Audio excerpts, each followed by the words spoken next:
Greetings, everybody, and welcome to this episode of the Sitcast, aka the Siblings in Cardboard podcast. I'm your host, Thomas, joined by my co-host, Donnie, Noah, and a very special guest, Mr. Nathan Crawford himself. Whether you're a first-time card gamer or a veteran, just remember we're all siblings in cardboard. How has everyone been doing since we last spoke? Prepping for this week, I was telling you guys a little bit before the podcast, I have been scrambled. It has just been nonstop stuff all week long, things that I've been dealing with at home, and today I didn't even get the show notes done until like 7 o'clock because today is my youngest daughter's 11th birthday. So I left work early and went and picked her up from school, and we just went and messed around for a little while. I took her to Starbucks for the first time. She gave as complicated an order as an 11-year-old can give to a barista, and we went and got some sushi and just hung out. I mean, it's just it was a good day, but it's kind of hard to get stuff done outside of being a dad, which is the most important thing I can do. But there's still things that I needed to do, other things I needed to do, right? Family first. What about you? And it's an important day. I don't know. It's been good. I've been busy as well, not throwing a party or anything like that. But no, everything's been good. Played a little Flesh and Blood on Tuesday. Played Azalea for the first time, which was very interesting. Not exactly too far off of what I'd like to do on Dory, so it kind of felt all right. I'm gonna play it again tomorrow. I assume we're going to Armory tomorrow, so I will be playing Azalea. I'm still waiting on a few Dory cards, and I want to have the actual cards. Plus, I don't know if I want to play Dawnblade or Dory at all. The meta just seems it's gonna be a weird meta. I don't know. If I play Dory, it'll probably be Hatchets, just because it's fun. Hey. Oh yeah. I played Levia as usual on Tuesday and skipped Friday because the new season Discovery level cap increase. So I played WoW all weekend basically. Did the Super Bowl thing, which actually ended up making me late for hitting 40. I was trying to hit 40 last night, but I have still been jamming a lot of Talishar games to practice for Pro Tour. Pro Tour practice is in full swing. Nathan? I've actually managed to get in a couple of Talishar games as well, which is unusual for me because I never have time for it. But yeah, I've actually gotten in like 3 or 4 over the last few days. That's really good for me. What about you, Nathan? Well, RTN season's coming up, and much like Thomas, I have not been preparing in any way. I've been battling a crippling addiction with Season of Discovery and having a good time, this guy was like level 37 on the first day. It was like in the middle of the evening. Holy I'm not cow. proud of it. I'm not proud of it. No, that's good stuff. That's dedication. Dedication is dedication in any way you should. He's got it knocked out. No, I think he had it right. Addiction is probably the correct term there. Obsession. we can. There's lesser words. I mean, we don't judge here on Siblings in Cardboard, but you know what? I'm impressed. Let me put it that way. There you go. It's really easy to jam like a ton of hours into WoW. Like if you're sitting in a Discord watching people like play games on Talishar, because you're kind of like doing both, right? Yeah, you're watching Talishar games, so you're getting a little bit of that flesh and blood practice by like backseating everybody and playing WoW. Osmosis. Yeah. So I don't know if you do you have a weekly armory that you go to, Nathan? Unfortunately, my closest armory is about an hour and a half drive. That's one way, so it's about a 7-hour investment to go to an armory to play like three rounds.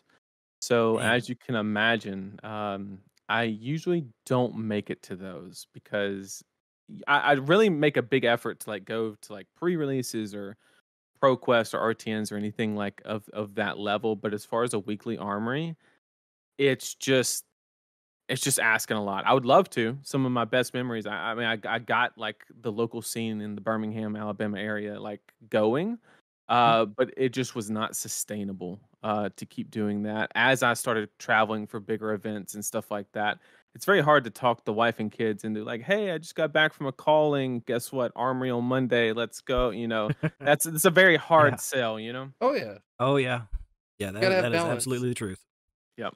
If it was closer though, I mean, like, if it was like 5-10 minutes away, I mean, but yeah, an hour and a half. I mean, Thomas, we drive like an hour. Yeah, ours you is drive, about 65 minutes to Johns Creek and about Yep. 55 minutes to Duluth. So I try to do 2 armories a week, but that's going to cut down to probably 1 soon for me. Just too many things keeping me busy.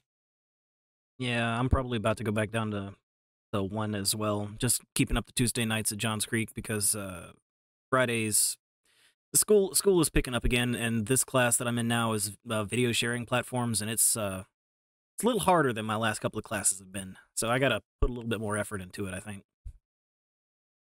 All right. So, do we want to just go ahead and jump into the market minute, get it knocked out, and then we can get into the full swing of grilling Mr. Nathan Crawford? Well, first things first, just in case there's anybody out there who doesn't know who Nate the Great is, let's Nathan, if you would, just give everybody a brief introduction and let everybody know who you are, who you're affiliated with, and all that other good jazz. Yeah. Sure. And your deepest secrets. Start spilling them out. Oh, Yeah, absolutely. start with that. Any Briar fan fiction you want to tell us about? Not yet.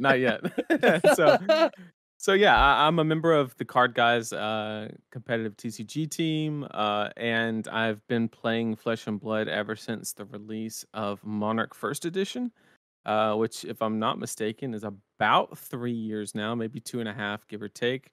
So I've been playing the game for quite some time. I've been to a ton of events now. I actually counted like recently.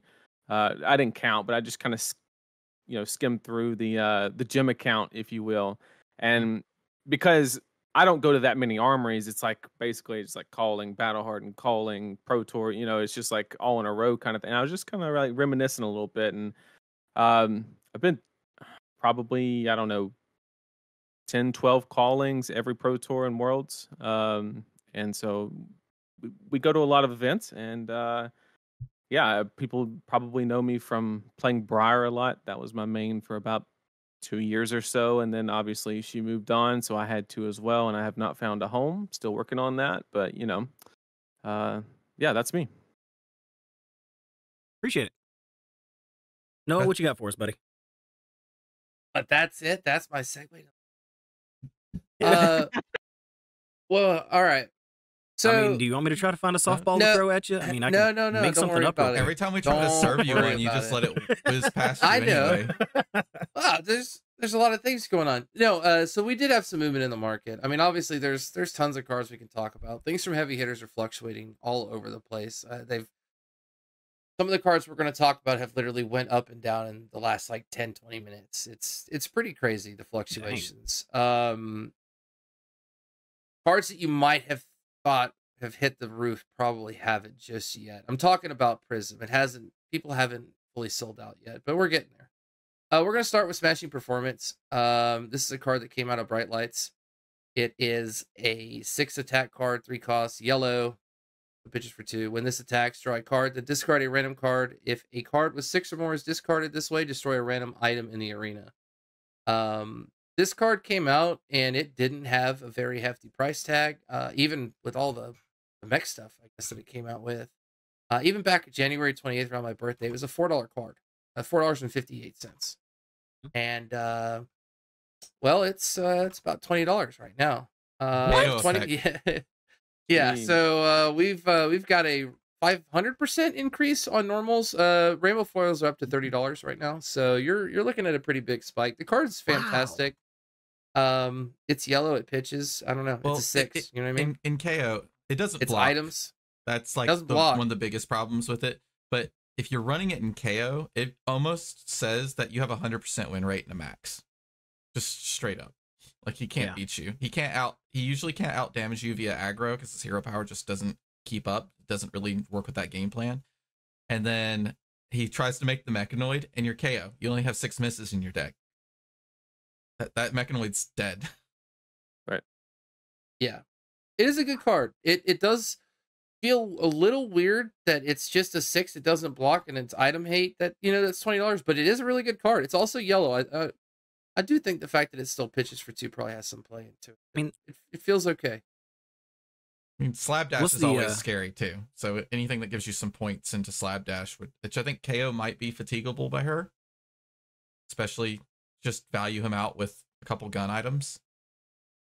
Yeah, you need a counter for that strategy in this meta. That seems very fair. I mean, and there's really no cost. I mean, it doesn't block, but it doesn't feel like too big of a cost to have that card in there, especially when you get the upside from the Atom Destruction. The next card we're going to talk about, because I want to keep it on the radar. It's Apex Bonebreaker. This is the heavy hitters arm piece that came out for brutes. When this defends together with a card with 6 or greater attack, create a might token. Really good temper, blocks for 2, so you get 2 blocks with it, 2 might tokens. Reason being is this was $94 at the beginning of the day when I was looking at it for Rainbow Foil, which is way higher than I think it was last time we talked about this card. Yeah, it was like $70 last week. Yeah. And also then it dropped back down to 64. Now it's back up to 74. The thing is that there's only so many that keep getting put on a TCG player. And so eventually once these like 3, 4, 5 get bought out, it's going to spike to like 150 or whatever the higher side is. So what I'm trying to say is that for the Rainbow Foil? Yeah, for the Rainbow Foil. And it's just because there's not, it depends on how many you put on there, right? If you overflow TCG, it's going to bring the price down. If you don't overflow TCG, it's going to bring the price up. So what I'm trying to say is whenever this comes out, it'll probably still be relevant. You probably want to get these cards outside a TCG player or try and snipe them when they're low. Like, don't check into the whole mindset of you checked it once, it's at $150. Oh no, that's what it is. Like shop around a little bit. Really use the purple Discord, use the marketplace, find the value. But I would definitely secure this card if you want to play KO. It's only going to go up if he wins another tournament. Or brute, period. Or brute, period. Like that's the problem. It covers what, three really good heroes right now that all have play into the field. So yeah, and RTNs are coming up, so everybody's trying to get their copies so they can be ready to try to qualify for Nats. So I would get this sooner rather than later. You will pay a hefty premium if you're doing some last minute RTN you stuff. Don't already I have promise. it now, yeah. So that's the 2 brute cards. I have it set up actually where it's 2 brute, 2 other cards, and 2 warriors. It just came out that way because I thought it'd be kind of funny.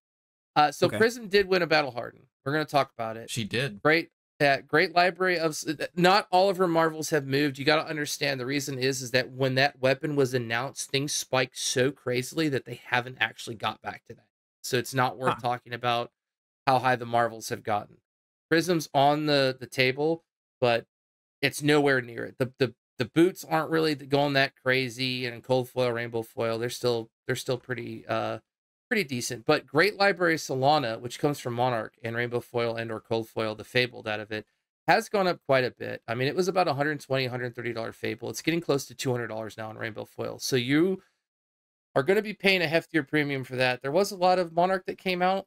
Great Library Solana is the fabled. It's a zone card that says you may only have 1 Great Library of Solana in your deck. At the beginning of each end phase, if your hero has 2 or more cards with yellow color stripes in their pitch zone, they gain 1 intellect until the end of turn.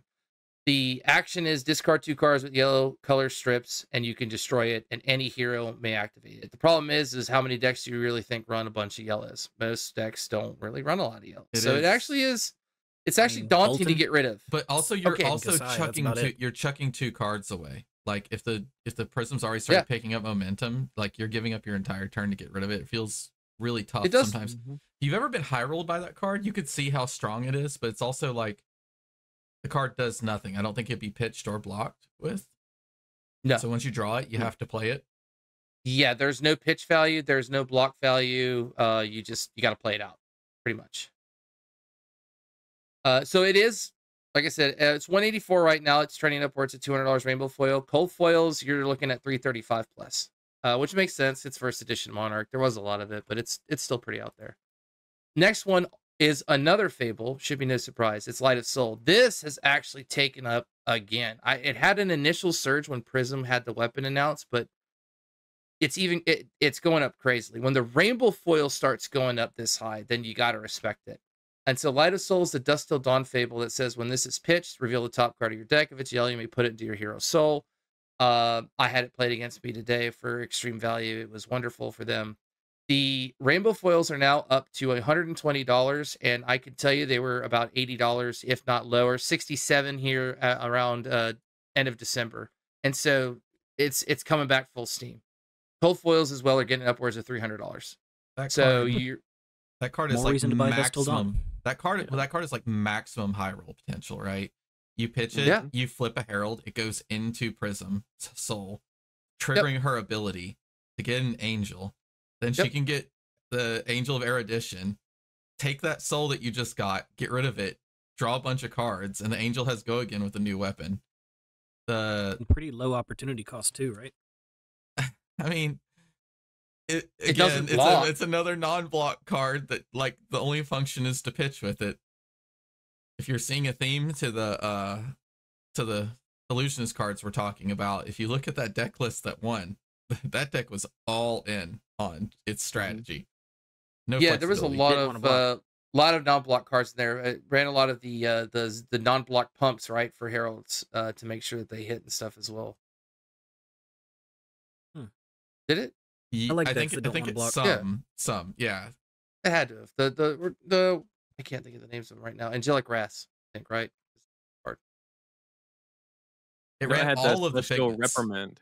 The Celestial Reprimand, I think. The one that decreases the attack of the opponent. So like if somebody throws down a popper, it makes it not a popper. Yes, has I know it 3 was running yellow those. Celestial Reprimands and 3 yellow Angelic Wraths. That's Nice. wild. Yeah, so that's enough. That's a pretty hefty amount of non-block to think about. I mean, even those 3 cards, and then obviously if it's running Light of Soul, which it probably is. So then we're going to talk about Blade Fury because I had to go Flurry because I had to go find a warrior card to stack up with the next thing, which is the next thing's a little crazy, but it actually does make sense. The next card, but Blade Flurry is a warrior attack reaction that came out of heavy hitters. It's probably the best attack reaction for warriors that's ever been printed. It's a 0 cost red card that would pitch for 1. Target weapon attack gets +2. That's straight up, no conditional or anything like that. And then your next weapon attack this turn gets +2. So it's a 0 for 4, it blocks for 3. It's absolutely insane. It's good. everything you could ever want in a warrior card. It allows you to get over and get value when they disrespect and say no block. So it feels pretty good. It's like Iron Song Response if it were like really good. Yeah, if it were actually a really good card and wasn't in a below rate or I guess on rate On 0 rate for 3. if your opponent blocks out of If hand. your opponent, yeah. It's good when it's good, right? And other times it's just like, well, at least it blocks for 3. That's what I say to myself all the time. I think it changed up Dory's game, and so there's a reason if it's getting expensive. Blade Flurry. Oh, yeah, Blade Flurry was very expensive. It peaked at about $30 for a very short period of time, fell back down. It's sitting at 22, 24. That feels about right. I actually think if Kasai continues to pick up steam, it probably picks up to $30. I don't see it not being a $30 Majestic. It just kind of has that feel to it. Yeah. But I would say 20 to 30 it's going to be its range on its peaks. But if you're going to play her for RTN, I suggest you pick up your play set. Now, this next card falls in line with that. We're going to play a little game called Guess How Much the Marvel Kasai adult version is right now on TCG Oh no, Player. I know what this one is. And it hurts because I sold mine for not this price. Yeah, go ahead. Go ahead. Everybody take a little random guess on how expensive you 420 think. blaze it. 420 Oh, no, Blaze keep is. going. Okay. Nathan, Keep you got a I was gonna say like 354. Yeah. okay. Donnie, you know, so you don't get to Mhm. guess. It's $595. No way. Jeez. And I know none of them have sold yet, but you have to understand one sold for $431.25. That's already trending towards a disaster. Hey, that's pretty It's close gonna- then. The guy that bought mine got a deal. He got a deal, man. It's going to be a playable Marvel adult hero that has extreme play into the meta. It's got the waifu tax on it. It's got everything you could possibly want. It will And be she's an expensive good. card. And she's She good. is good. She's actually a very good deck. Dang it, it's like her Marvel alone makes the EV on heavy hitters boxes pretty good. Well, James White's doing it big. The EV on heavy hitters is actually fantastic. It's been very well parsed. And the best part is this is my favorite part. This is the kicker, the icing. Anybody that opens up a Marvel hero right now that's like $60 or $70 doing the whole like, oh man, it's flesh and blood, dude. The second that card becomes relevant, it's gonna go through the roof.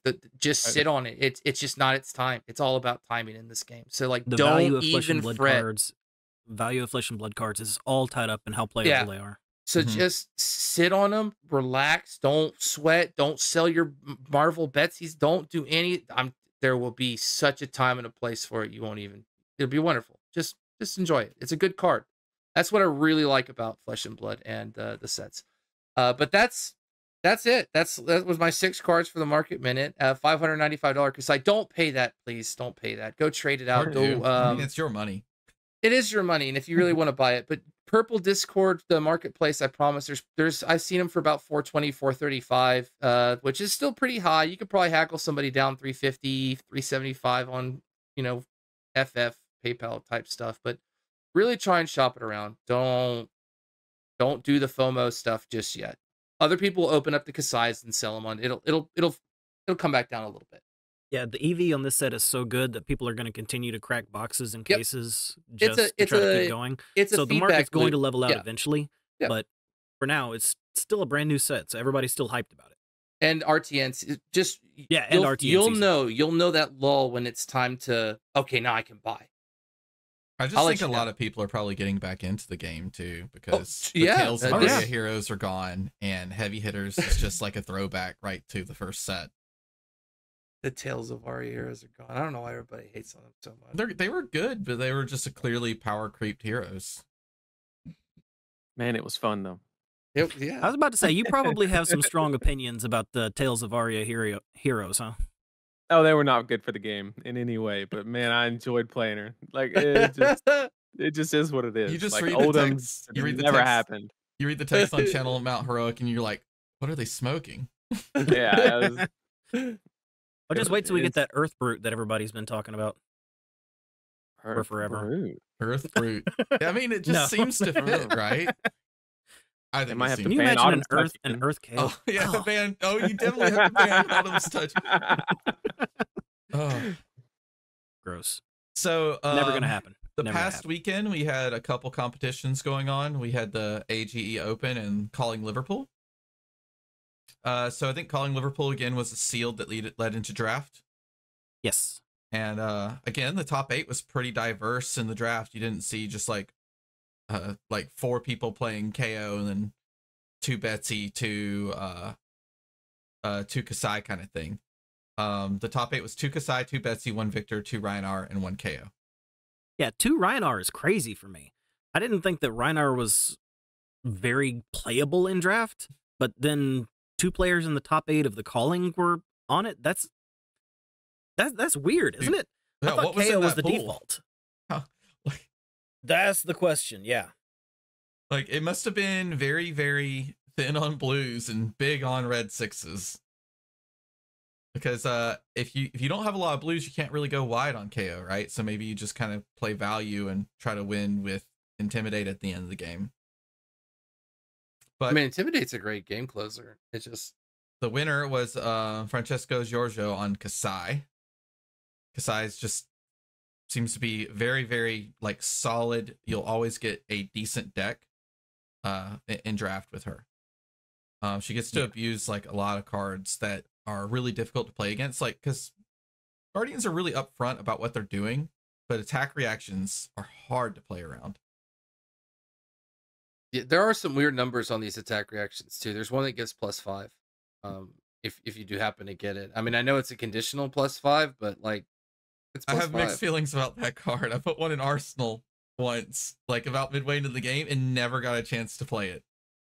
Got to It charge just- it rent. They just Yeah, never really. blocked. They never blocked with an attack action card ever for the rest of the game. It's like they See- knew it was in there. And of course, the person might have known because he's like, okay, they didn't play their Arsenal this turn. They didn't play their Arsenal. Oh, it's got to be that. It's got to be he's waiting for me to block an attack action card.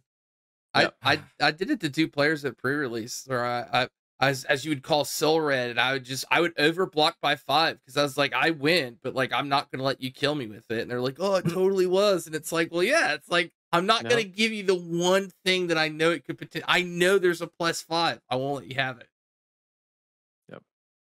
Nathan, have you had a chance to play much of the sealed format? I mean, since you don't get to go to armories very much. I have. I went to about 3 pre-releases and then went to the calling. Yeah. So I've played roughly 20 rounds, 4 different pools of sealed. And I've played not every hero, obviously, because it's not enough to cover them. But I've played at least one of every single class each time. And I think there is a lot of skill expression in the set. However, the in-game variance does seem a little like monarchy kind of situation where if they get the Lumina or the V or something like that, they could just it's kind of a battle to who gets that power card first kind of situation. Gotcha. Like, who has the better pool? hmm What it boils down to. But token manipulation is a big part of it. Just finding situations to wager stuff where it's like presenting a big wager attack while they already have their tokens established is a huge benefit because you're more likely to actually capitalize and get yours. Or they block and diminish the value of theirs, right? Yep. It's kind of like the game that you have to do this like tug of war kind of situation. But it's very fun. I will admit that. It's got a little bit more in-game variance than I prefer, but it's a great time. I mean, that's the direction of the game's going right now, is just a touch more variance here and there. So, I mean, we're going to see a little bit more of that as the game keeps going. They want to give you powerful cards, right? But they also want variance. Like a great example is Cast Bones. Even on KO, sometimes you only get 5 might tokens. You don't get that 6 might token in that agility. And the card is good at 5, but it only gets great when you hit 6. And then it's great because you get that agility token too. So you basically just threw a 6 go again next turn. Yeah. I enjoyed this set a lot. Pretty crazy. I've played a little bit of Draft Online, and I can agree that mirror matches can feel kind of toxic. Like when you're playing someone of a different class, it does feel pretty good. Like there's this good tension between the classes and what they can do and what their power is. But like if you end up in a KO versus KO mirror, a lot of times it feels like who went second. Yeah. If you hit the nuts, right? If you hit like a smashback Alehorn and like Cast Bones on turn 0, of course, like you're just high rolling, like you're killing them. But otherwise, KO comes in and like Wild Ride Bear Fangs you on turn 2, and you go, I just lost the game immediately. Yep. Yeah, that never feels good. And armor plays a big part in that too, because if you have good armor and they don't, maybe you can recover that differential just by having better armor. I talked about the armor when they first unveiled the cards on how important it was going to be to limit the fact that you get to abuse the whole, well, now they're having their token turns, now is the perfect time to use my armor kind of a thing. That the extra life in the set really matters.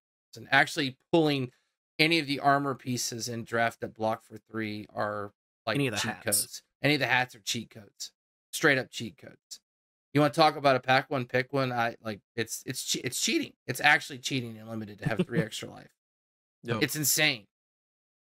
I think the most surprising thing about calling Liverpool was the battle harden that happened there.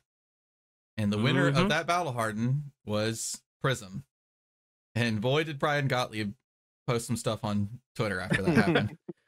Oh, I didn't see it. What all did I miss? It's just like my face when I'm looking at these meta tier lists, and it's just a picture of Prism looking all the way down. At the bottom. Like, no, it's Prism looking down on him, and like that kind of sultry, mean look that she has. Congrats to Rob Catton, if that's how you pronounce his last name. Yeah, congrats to him for being the first person to win a major event with Prism. It's crazy. Does that put her on the LL board? Is that her first points? Maybe she picked up something else. I haven't checked to see if she like had a 4 or something from a PQ. I'm gonna look it up now. It's a good question. If you've seen that deck list has so many no blocks in it. It looks like a complete cheetah KO list. The average defense value of that deck is 2. That put her on the board. Oh, is that her? Yeah, literally her first LL points? Well, congrats, man. That was her first LL points. The top 8 was 1 Bolton, 2 Dash Inventor Extraordinaires, 2 Bravos, 1 Kano, 1 Azuri, and 1 Prism. So Kano's still a boogeyman. Yeah, just about. There were like 8 different decks in that battle harden that had double-digit representation. Who was the most represented? Guess. Noah?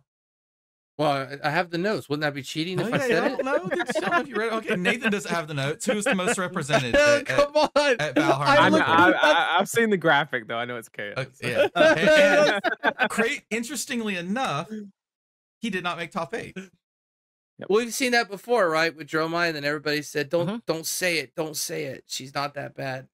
I mean, I don't think Dromai's that bad. However, I think this is the AGE Open that we're kind of starting to reference, where Dromai won the last 2 games, I think, in top 8, 40-0. Yeah, twice, back to back. Now, the first one was against Tekla Vossen, which I just pack it up. Like, see you later. Oh, by the way, there was a Tekla Vossen in the top 8. Tekla Vossen got top 8. He did. What? Yeah. I give that deck a little bit more credit now. I've watched some good pilots on it, and I think that deck is a lot better than I thought. I didn't think it was top 8 in any like serious event, but apparently it is. Beat out Kasai, fatigue the player pretty much on Kasai, like straight out fatigue. Was Teklo daddied out with Singularity, but did end up fatiguing the Kasai. Came back to fatigue it. I gotta go back and watch that coverage. Holy crap! And then after that really amazing game, ran into Dromai and got 40-0'd in the most fastest fashion I've ever seen. Let's remember. and I understand it's Dromai. Tekla Vossen is kind of a Guardian, right? And has to play that similar Guardian game plan. Yeah. And you either beat the Dromai by getting rid of all of their stuff and they just kind of die to Anathos swings eventually, or you die 40-0. Both boards, by the way, when you look at it, because it was Teklo, then he went on to do it to Bravo, looked like a Yu-Gi-Oh guy that just spilled out all the cards out in one turn. It was just like, here it is. Yeah, there was like, because at the end of the game, there was just like there's all 3 Ender Eyes. There was a whole Pokemon horde of dragons. I mean, you had a whole team of 6 out there, running around. It was pretty crazy, and like kudos to the player, because I mean, it was Charles Dunn on the Bravo in the finals. There's no slack on at all. Current U.S. national champion. Yeah, I'm surprised I haven't seen any memes about Charles Dunn losing a finals 40-0. It might just be the list, like, but we're not going to tell you Dromai's back. But Dromai eventually will be back is the problem. So it's just only a matter of time before she'll sneak her. I don't think it was like a disrespect of Dromai per se. Oh no, I think it was the Dromai was a good pilot. The Bravo got a little bit unlucky, and when you take a game that many turns, the chances of getting unlucky in a turn keep going up. And it only takes one once they have a board state. Funny enough, I was looking at the... Oh, sorry, Nathan, go ahead. Oh, I was just going to say, I think there was a very timely Thamai where Charles had 2 to 3... it was like a sigil and 2 D reacts. And the Dromai player had a Thamai out there, so obviously you can't play any of them. And they had a bonkers turn. They were rabble into a bunch of other stuff. Yeah. And so it was crazy. Obviously Charles leaked 15, 20. Now, did that change the game? I don't know, but that's a very low roll for sure. Got put in a tough spot.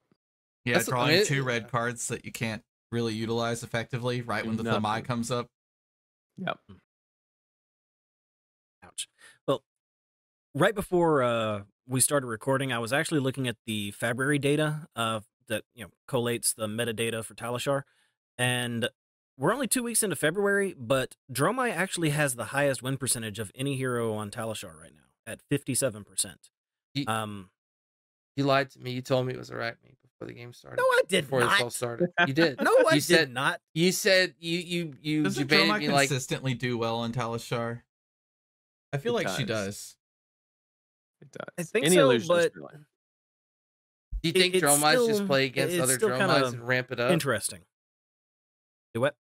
Do you think they just play against other Dromais and ramp up the win percentage? The boogeyman's still alive.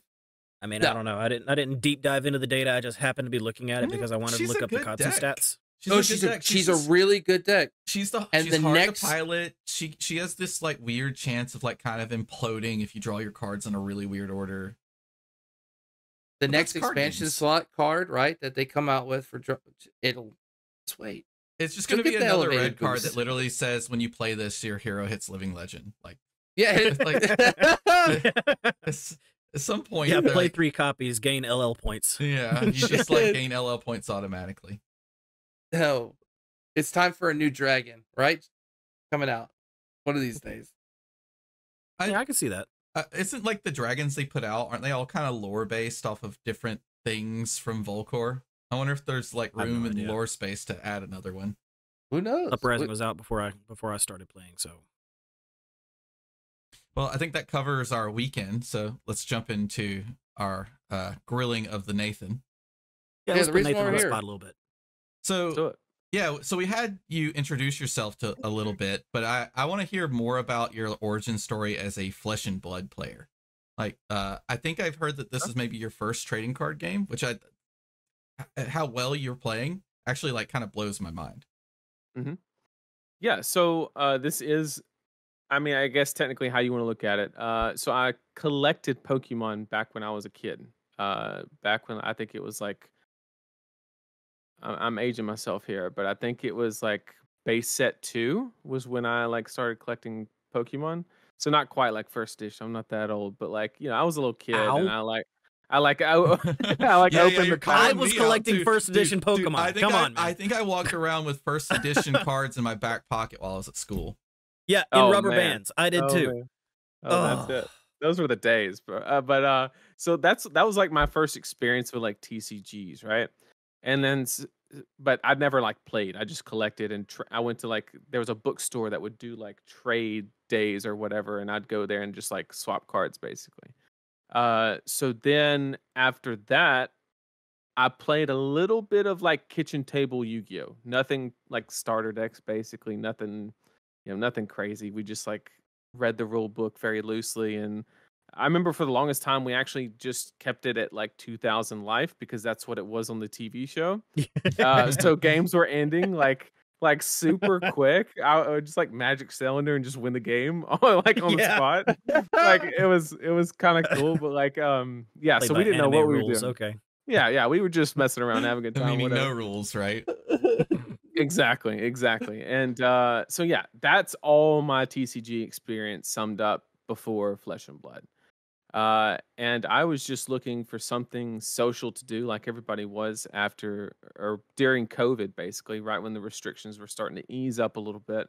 I was looking for something, and I've always been into like anything financial. Just kind of piques my interest. And I just did a quick Google search. I was like, I remembered Yu-Gi-Oh! And I was like, maybe I could go do that, go to a card shop and play or something. So I was trying to like kind of reminisce a little bit. And I looked up first edition box of WTR and it was like $5,000. And I was like, something's not right here. Because I looked it up. I was like, when was it printed? Oh, 2019. I was like, okay. Somebody is acting irrational. Like I know enough about markets and stuff to know that something printed 2 years ago shouldn't be worth that much. Like it just doesn't. Not in a collectible market. Right. Like it just does not make sense. So I was like, okay, anytime that there's somebody acting irrational, there's money to be made. So I went out, I found a card shop that was in the middle of Alabama that didn't know what they had. And they sold me a bunch of Monarch boxes for MSRP. And a lot of people that don't know, when Monarch First Edition dropped, they were easily going for $400 a box. Jeez. And they were flying at that price. Like you could not, nobody would let you buy it at that price. Retail was like $500 easy. And I found a shop in Alabama that just didn't know what was going on in the market or whatever. And they sold me like 3 cases for $100 a box. And so I opened all of those, flipped all the cards. I opened a library, sold it for $3,600. I sold some poor soul a cold full Hexagore for $650. Whoever bought that, I'm sorry, but like this is back in the golden age of Fab 2 when the prices were very, very high. This is back when buddy this Can you this imagine is back in the getting 8 heyday. of your friends together and being like, hey, let's practice some draft. Y'all want to put $500 together? Oh man. The best part about it was I also opened a Vestige of Soul cold foil and I sold it for I think $950 or whatever. Turns out I meet that person. It's one of Josh's best friends, Jack Tang on Team Blue Pitch.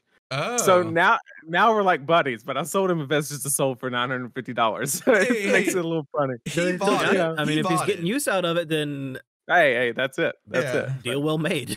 That's it. But so I took the profits from that venture and I said, okay, let's do this. Let's refund my money, buy an absolute master play set of everything in the game, and let's just free roll this baby.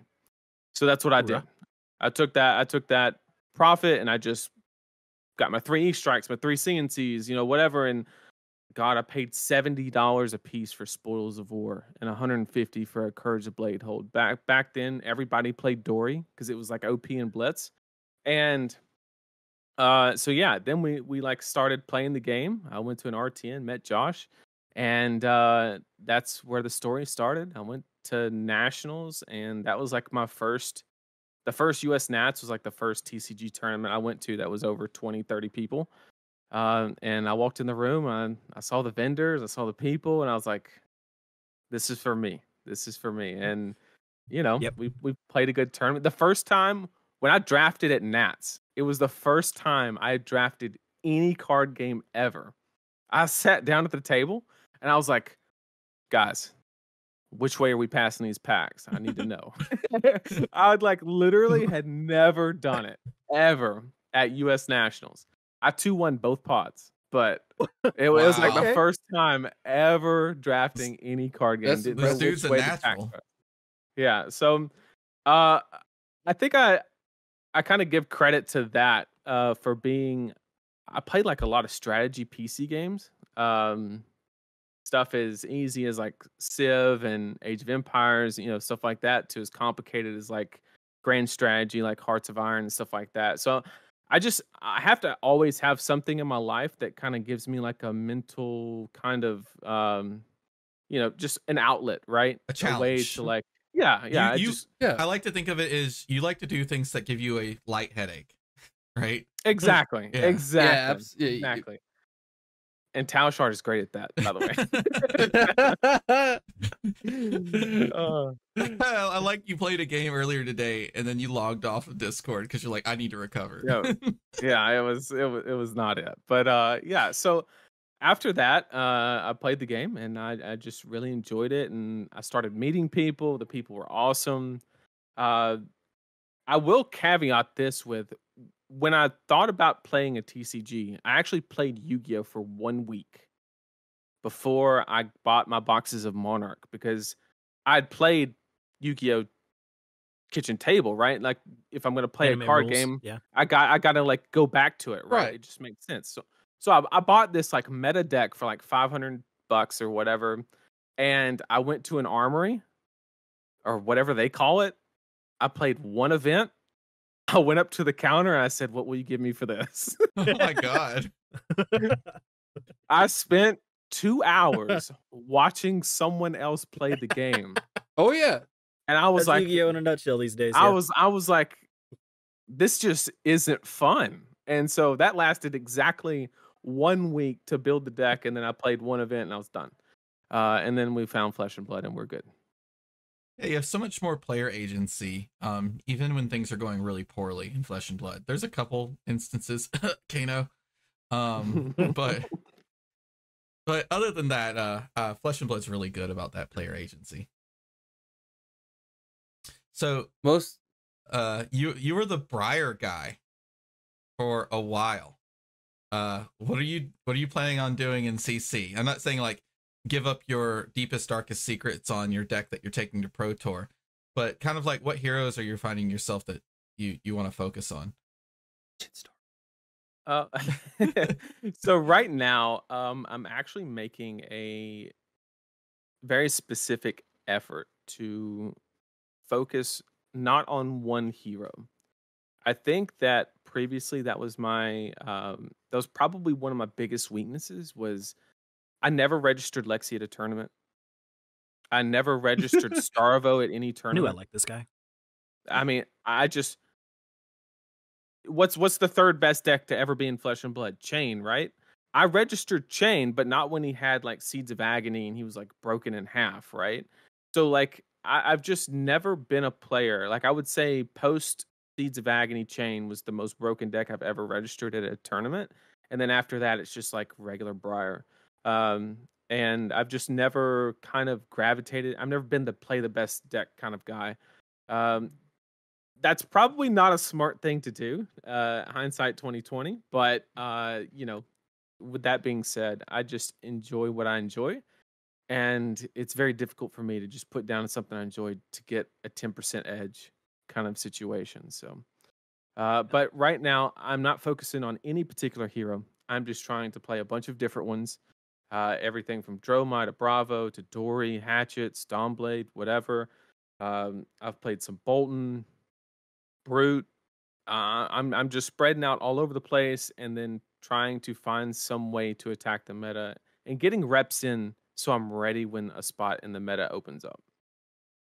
Would you say that KO's gameplay is kind of similar to Channel Mount Heroic Briar? Because now that I'm thinking about the two decks in comparison, is there some similarities there? So yeah, I do think that there's a lot of similarities between KO and Briar, mainly in kind of like the balance between what could be and what actually is. And a good example of that is like playing a non-attack action to kind of boost your damage for a particular turn, but refraining from doing so, putting in an arsenal because you have not seen that Tome of Harvest in the game yet to kind of make that card live. It may not be in the next 15, 20 cards of your deck, but you're just giving yourself that option to do so. And if you look at KO hands, it's kind of the same thing where it's, I'm about to rip a random card off the top of my deck. I don't know what it is. And then on top of that, I do not know what I'm going to discard. So I have to play out like a variable basically and just say, if this happens, if this goes wrong, I can still do this and kind of so you have to kind of like problem solve before it even happens. And I particularly really enjoy that. And it kind of feels very similar to Briar. You do it a lot in Levia too. If you get that Art of War and you haven't seen any Slithering Shadowpedes, that Art of War goes into Arsenal. Like you could maybe have a great turn with your Art of War, but it won't be a Slithering Shadowpede Art of War turn. Right. And you need those value swings. I mean, that's how you're winning these games. I mean, you need to have. If you ever wanted to play Chain in this meta, if you ever Art of War Slithering Shadowpede, that's what Chain probably felt like. Oh yeah, it's too good. It's really free good. cards. Okay.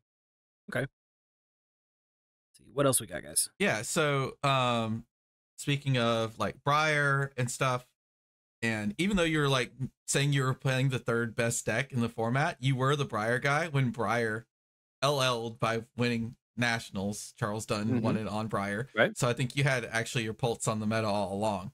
Because I think sitting in the Discord with you, there was discussion about that type of Briar that Charles Dunn played.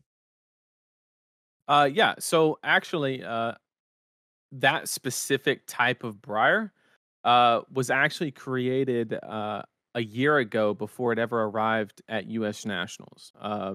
And it was actually by me, not trying to brag too much, but I brought it onto the Goliath Gauntlet 2 tournament that Flake and Uber and Tannen kind of held. It was like a private invitational, 16 well-known players kind of thing, and I just wanted to bring something unique. And so I was with my family in the line for a ride at Disney World. I think it was actually Space Mountain. And I was talking to one of my friends and I was like, hey, or it was Alex, part of the Card Guyz, one of the owners. And I was like, hey, this math is good, right? Like if I block with a bunch of 4 blocks, it's like having D reacts every turn. And then I send like a 2 for 7, like 16 to 17 value every single turn seems pretty good. And he goes, yeah, math checks out. And I was like, okay, good. And I just submitted it. Didn't play a single game. Just sent it to the tournament. I was like, let's roll. And then Uber sends me a message 15 minutes later. He goes, what is this? And I say, I've put it in Excel. Trust. And he goes, say nothing more. and so we made it to the semifinals or something. I don't remember exactly where we dropped off, but Josh ended up getting me in that tournament, largely because he knew the deck list. He told me beforehand that if he was going in blind, there's no shot that he wins that because you don't run like a fat deck into Briar that's just asking to lose. and if he didn't do that, he would have like 100% lost. So the deck does kind of lean on the surprise factor a little bit. But yeah, I mean, I've been playing Briar for a long time. The first U.S. Nationals, while everybody was playing Plunder Runs and Ball Lightnings, I was playing Channel Mount Heroics and Ball Lightnings. I took Channel Mount Heroic Briar to that event. I had cards like Vigor Rush and Seek Horizon and all type of stuff. So I've been trying to innovate with that deck ever since it came out, and I've just loved it the whole way. Absolutely. She had You a still lot of haven't different found anything- forms. Good. She had a good amount of like deck building. It wasn't super strict, despite being an elemental hero, right? She just played Right. so well off those high value lean attacks. Absolutely. So have you found anything that's like close that you think you might want to try to main for a little while? I mean, I've seen your streams. I know you've tried a little bit of everything, but Mhm. nothing has really. I mean, nothing has hit that spark yet, obviously. But has anything been close? Nothing would make me happier than to say yes, but I think the actual answer is no. Nothing's been quite on the same level. Mm. I think that people throughout the 2 years of her tenure, Briar was the greatest mid-range deck that this game's ever seen, and it always probably will be. But people didn't look at her like that. People just saw 0 for 4 aggression. You know, Curious. yeah, and when at her best, I would say obviously after the errata, because her best was before the errata. But post errata, at her best, she was a true mid-range hero. Lean on those blocks, find a power turn, take it, lean back on the blocks kind of situation, which is exactly what mid-range is in the game of Flesh and Blood. Okay. Well, you said that you've always brought probably the third best deck in the format. And I saw not too long ago you were talking about all of your finishes at all of these major events and everything. And you've had a lot of near misses, I want to say. I mean, I don't maybe not near misses because you seem to be consistently cashing at a lot of these events. What how does that impact your mental health as far as the game goes? Because it seemed like it kind of it was hitting you kind of hard the other day. Yeah, it absolutely was. So just a recap of the tweet that you're kind of referencing was I put out a tweet that said I've been to 11 calling level events and I've top 20'd 9 of them. And my worst placement at any calling level event is 40th.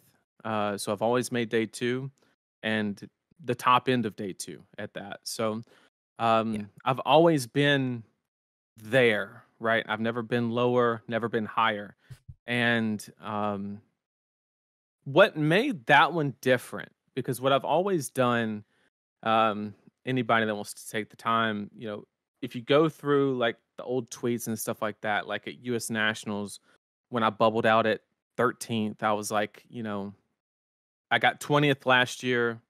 I got 13th this year. We're making progress, right? I'll lower my shoulder. I'll get better. And I kept that positive mentality. Mhm.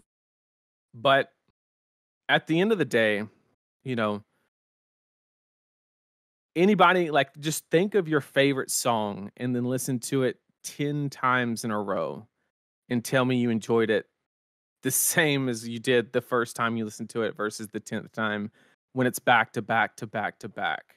And it just kind of like, it kind of wore on me a little bit. It was like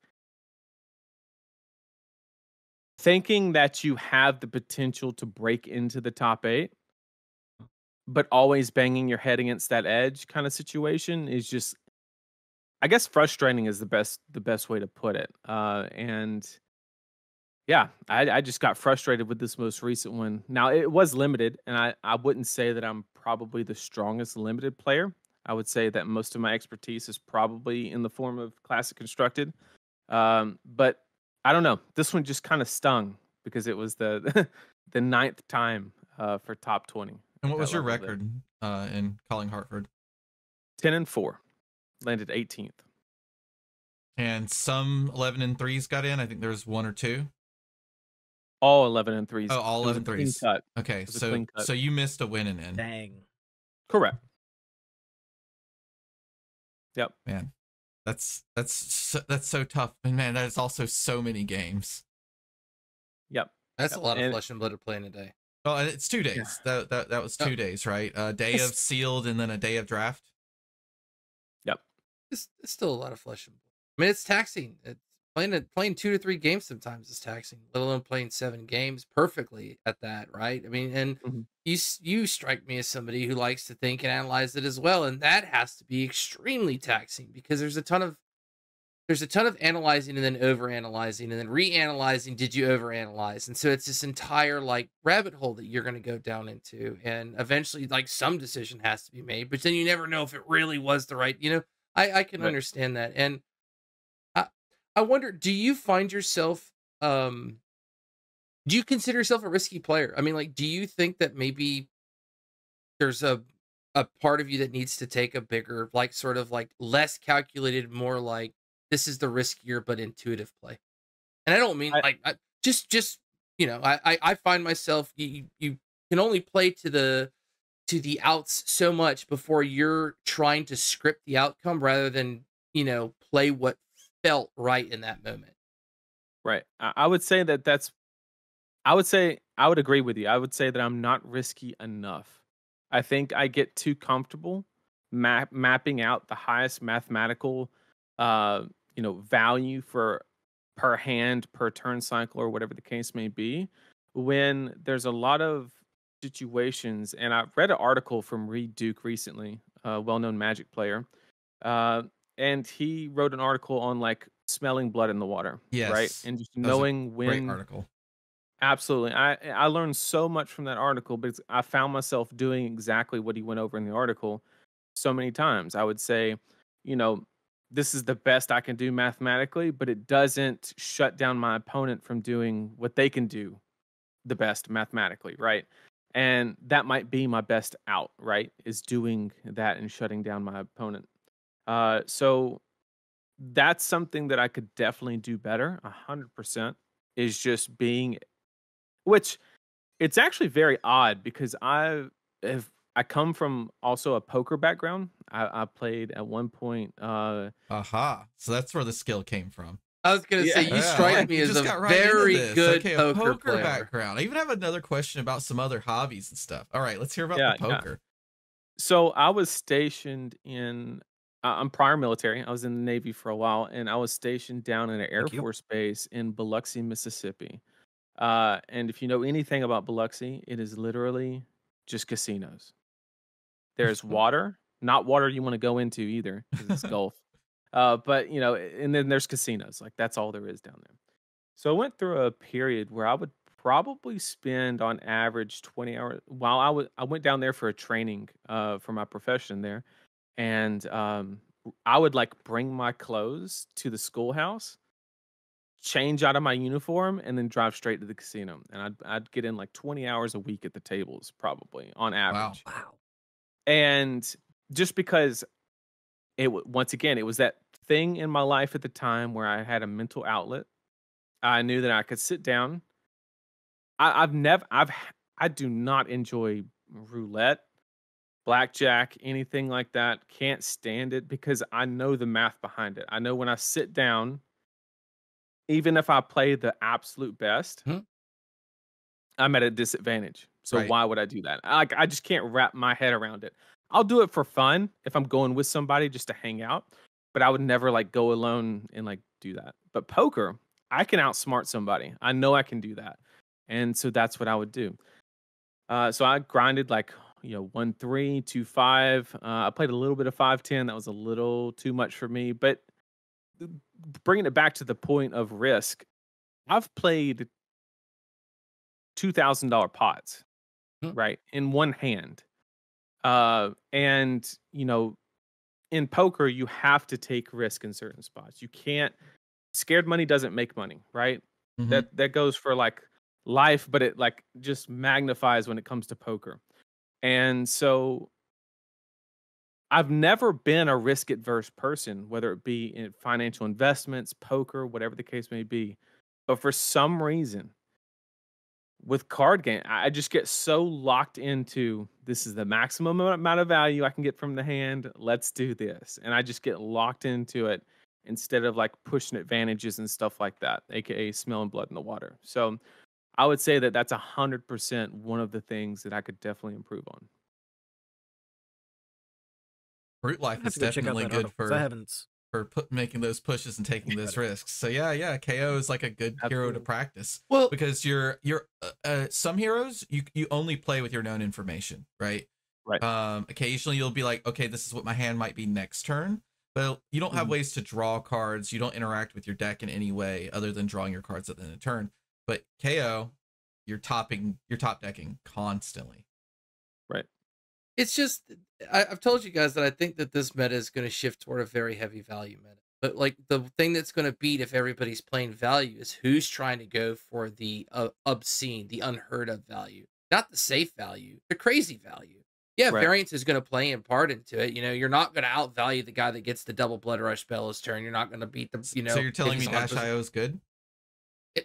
I'm telling you that Dash IO has the ability to be good, but you're running a consistency. There's still a risk reward. There's still a consistency thing. Yeah, but- your risk is so you're running into gonna- a victor and losing your tournament. You're- what Yeah. you have to instead of think of the safest most value play, sometimes think of like just as you crafted that. Well, what if? Like there's probably what Right. ifs that are, yeah, that's better. And sometimes it's that idea of playing to win or playing to the value. And like I don't know, it's easy for me because I play that way. I usually just there are some games that I don't care if I lose by breaking armor to like it's just what it feels. I don't know Right. why. Couldn't tell you why I do it. Couldn't tell you if it's even the correct thing to do. But when you beat the Lexi because you have to play that way, otherwise you're gonna lose. You don't play safe against the deck that's literally gonna blow you out. You have Right. to play no holds bar, reckless, all out.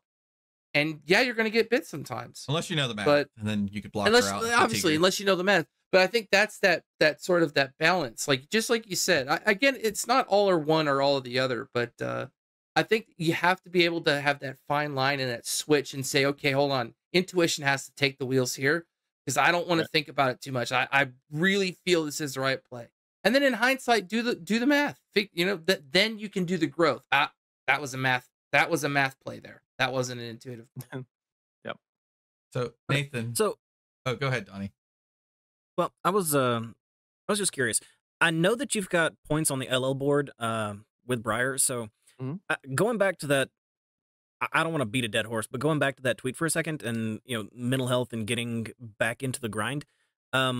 Does the smaller events like RTNs and PQs where you've earned the LL points, where you've gotten those top place finishes, does that help as far as keeping you on track and keeping you motivated in the game, or is that do those just not count as much because they're not those bigger events that you're looking for that big glory for? Does that make sense? Yeah, absolutely. I would say that there are some very good players in the Huntsville, Birmingham area, even people from Atlanta that come over to our RTNs and stuff. And sometimes I go to Atlanta as well. And there's some fantastic players, but I think I've won probably 10 to 12 RTN/ProQuest, Dang, give or take. That's first place finish. that's impressive. So like, what is 13, right? It doesn't scratch anything for me, right? It's just another one. The gold foil is cool. Like, don't get me wrong, it's neat. We like those, but at the end of the day, I'm always trying to do something I've never done. Mhm. Okay. At the end of the day. Okay. So Go ahead, Thomas. yeah. Leaning into this RTN season, the Pro Tour season, how are you starting to practice? What are you planning on doing to get ready for limited and classic constructed? So the number one thing that I've told myself, I just made a mental rule, is I'm just not going to allow myself to discount the best deck in any way. And what do I mean by that? Well, I would be like, somebody would say, just play Lexi, because it was kind of correct to do so. But I would always be like, but then somebody's going to like bring some rogue fatigue strategy. You're going to get fatigued and you're going to be out of the tournament. Right? That's like one of the things that I would come up with. And another would be back when Oldham was dominant. I would say that I don't have the reps against people like Michael Hamilton, Ben Hannon, all these really good Guardian players that like have thousands of rep. How am I going to sit down in an Oldham mirror and beat them? Right? Well, the sad part was I never gave myself a chance. I could have. I just kind of wrote myself off. I said, look, I'll just attack on the axis of Briar and kind of like beat them with that instead of ever saying, you know what, I could beat Hamilton on Oldham, right? I could do that. And it's obviously going to take a lot of work. Going to have to get a lot of reps in because that's like literally one of the matchups where there's probably the least amount of variance ever. And so usually the best player does win those Guardian Mirror matches. And I've made a mental rule that I'm not going to allow myself to just write off what I think is the best deck for any reason. Whether it be rogue fatigue, whatever the case may be, I'm just not going to let myself do that. I'm going to actually, the first thing that I'm going to do, whatever I think the best deck is, I'm going to actively try to play it. And then if something evolves, something changes, and I think that it's no longer the best deck, then I will move off of it. But I really want to play in a high level event where I actually bring what I think is truly the best deck. Awesome. On that note, what is the best deck right now to you? Or what do you think the top 3 are? Sure. Man, you give him an out. I didn't want to give him any out. He's prepping for big events, man. You don't want to let him give away the spice. Come on. Yeah, but he can do misdirection regardless. Come on. He doesn't have to tell me what he actually thinks the best deck is. We all know what it is. I'll tell you what it is after he says it. It's Kano. Attack Action Kano. In my tier list, I had Prism at the very top of A tier. But let the record show, right? I do not think she's top 3 best deck. But I just wanted to get that out there, that we predicted that one. And same for KO. But so KO, I do not think a lot of people are going to be like, what? But I do not think KO is a top 3 deck right now. I think KO does something that is fundamentally easy to execute, aka pitch a blue, play a wild ride, and see what happens. But at the same time, he kind of has some vulnerabilities that I think people are going to very quickly find out how to take advantage of. And therefore, we've already started to see this with it being the most represented deck and not converting kind of situation. I think that the top 3 decks currently would probably be, if I had to guess, probably Bravo, Azalea, and I'm gonna say a warrior. I'm not gonna say which one. Okay. I will say a warrior. A warrior.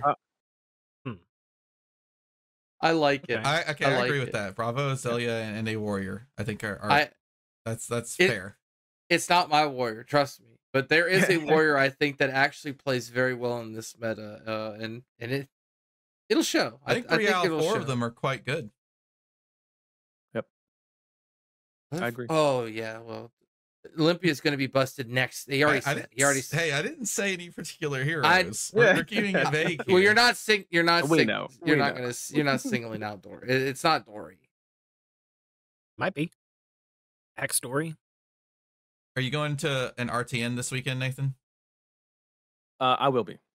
I'll be looking to attend probably 3 to 4. It's kind of like one of those situations where if I qualify on the first one, which historically has been the case, I want to go to hang out with people. Like those are some of the funnest games of Flesh and Blood you will ever play at the RTN and ProQuest level because you know everybody. Yep. It's like, hey man, what's up? How you been? Kind of thing. And like nobody's being like, oh, you didn't tick up your tunic fast enough, you can't get it. Like, Right. it just like nobody's doing anything. Like it's just relaxed. Sure, there's money on the line, people are competitive, but at the same time, everybody is just super friendly.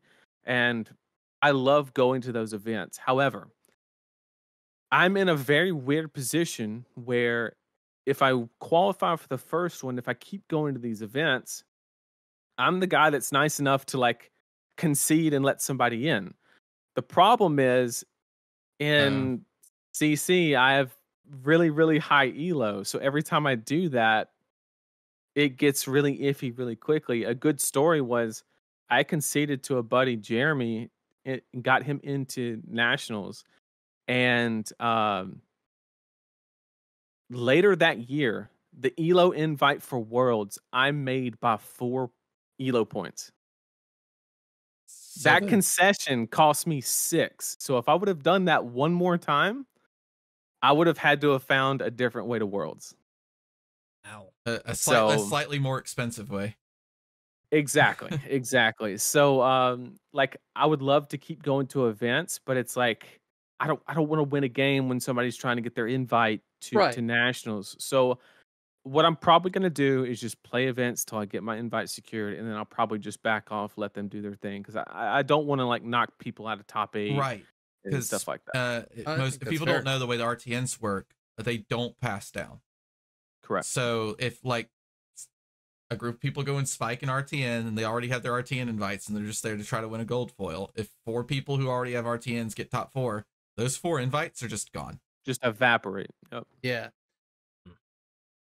So I'm That's not saying you need to make some unfortunate. moral choice and not go compete for gold foils. That's on you, but that is something to keep in Right. mind, that you eat up RTN invites if you win more than one. They don't Exactly. pass down. I think I'm going to Showcase this weekend, which is West Georgia. It's actually it's probably not that far away from you, Nathan. About 3 hours. Yeah.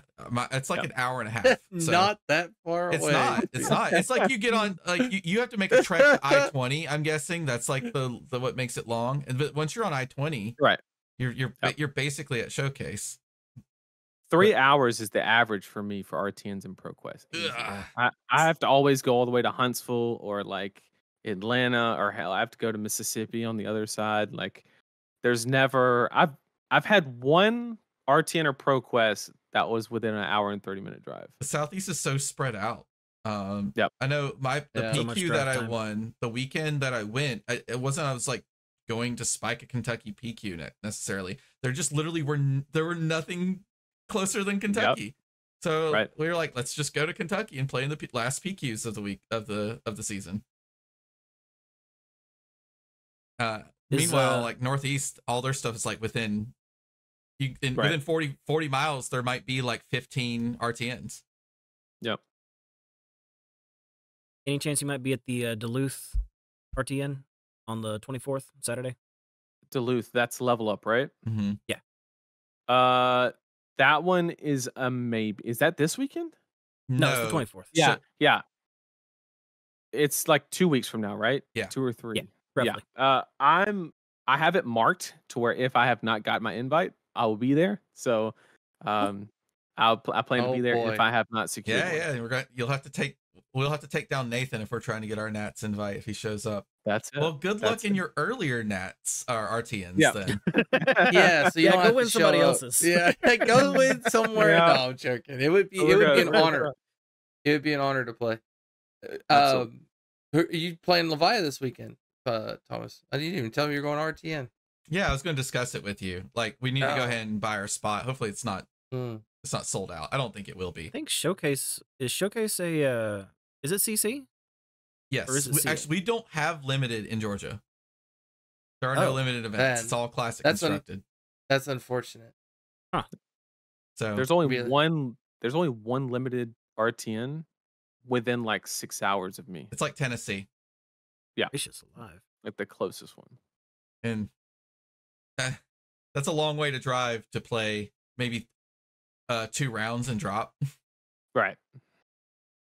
But okay. I think that about wraps us up for this episode. Whoa, what, you guys are out of questions? No, we're not out of questions. We're out of time. We have a schedule. We have a schedule, Yeah. and I know we like to run we long. want to try to keep close to the hour mark. I mean, at least show it a little respect. Yeah, show in it a the little neighborhood. respect.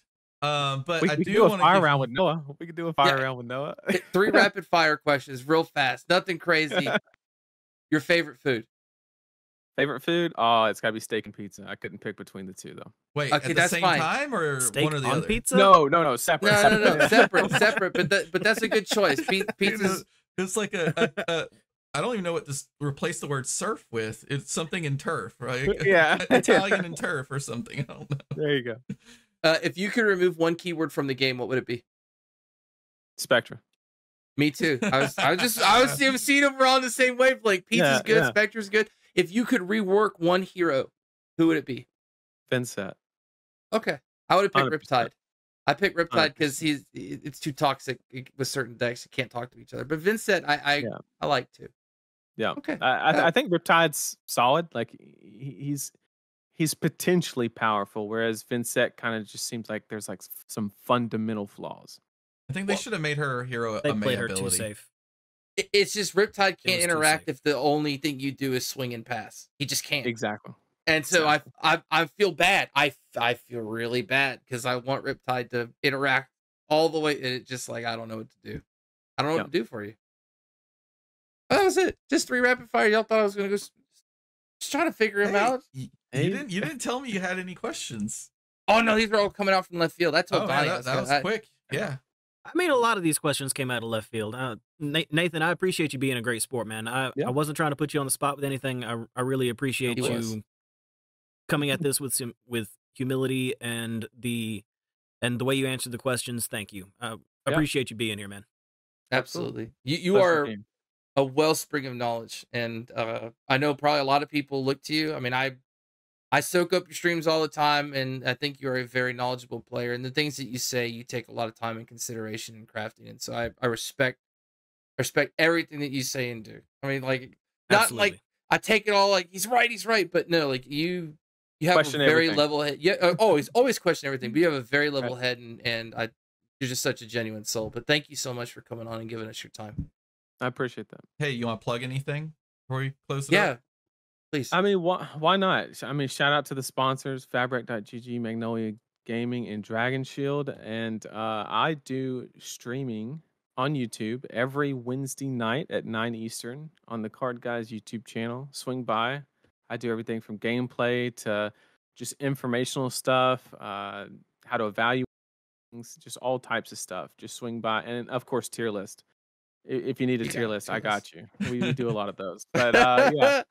And yeah, just swing by if that sounds like something you'd be into. All right. Noah, where can everyone find you? At Big Max Fab on Twitter and twitch.tv/Lutza. Donnie? I am Draco Hominus 87 on most social medias, but honestly, lately I've been spending more time on the Siblings in Cardboard social media, so you can find me at Sick Crew or at Draco Hominus, depending on what flavor you want to get. On YouTube, usually I'm floating around in the comments on streams like Nathan's and like the callings and stuff. The Siblings in Cardboard. That might be the other guys. We've had this talk before. If you ask for Donnie, they're going to answer it's Donnie. Yes, it doesn't matter. It's always Donnie. Yeah. Also, I write for Fabric.gg. I do the coverage review series. The next one is going to be on Calling Liverpool. After that, we'll have to see what the next Tier 3 Plus event is. It may be back to my UPF series. It may be maybe something else. I don't know. I've written a lot of different things at this point. And okay, you could find me at Wet the System Fab on X/Twitter, whatever you want to call it. And if you see Wet the System anywhere online, that's probably me. What about you, Nathan? Where can they find you at? On Twitter, Nathan_TCGZ, and I'm starting to do a little bit more streaming on Twitch as well, and that's Nathan Crawford Fab over there. So that's it. Cool. All right. Thanks for joining us, everybody. We hope you enjoyed catching up with us this week. And if you did, subscribe or follow, depending on how you find us, to catch us again next time. Until then, take care of yourself and remember, we are all siblings in cardboard. Discard your cards. Don't let me find out during this RTN season you didn't do it. I'll scream. You'll scream. Oh, it's a Pummel reference from the UK. Just got it. You can leave that bit in there at the end. I didn't hit the stop record button. Yeah.